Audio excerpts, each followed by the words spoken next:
ঠা ঠা রোদের দিন, গরমে হাঁসফাঁস অবস্থা। এমনই দিনে মসজিদের পরিবর্তে সড়কে নামাজ আদায় করতে হলো মুসল্লিদের। শুক্রবার দুপুরে প্রখর রোদ মাথায় নিয়ে সড়কে জড়ো হন মুসল্লিরা।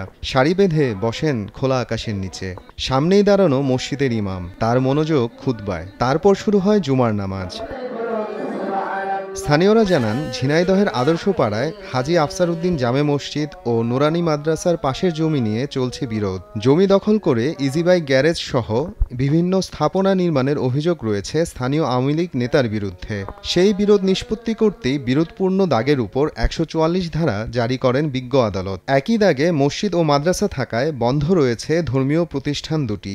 বাধ্য হয়ে খোলা আকাশের নিচেই জুমার নামাজ আদায় করছেন এলাকাবাসী। তদন্তপূর্বক দ্রুত ব্যবস্থা গ্রহণের জন্য সংশ্লিষ্ট কর্তৃপক্ষের হস্তক্ষেপ কামনা করেছেন তারা।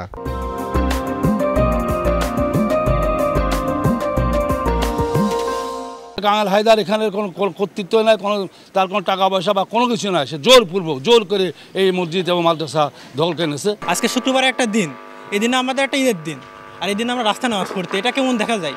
সমাজের কাছে তো বলতে গেলে এটা খারাপ তো অবশ্যই। আমরা মসজিদে নামাজ পড়া উচিত। আমাদের সম্পত্তির দেখভাল করার দায়িত্ব কিন্তু ছিল বিগত কমিটির।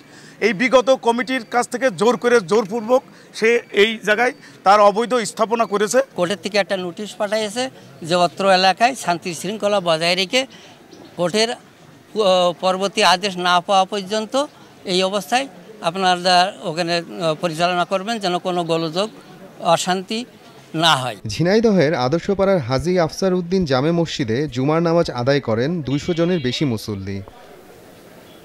সময় সংবাদ, ঝিনাইদহ।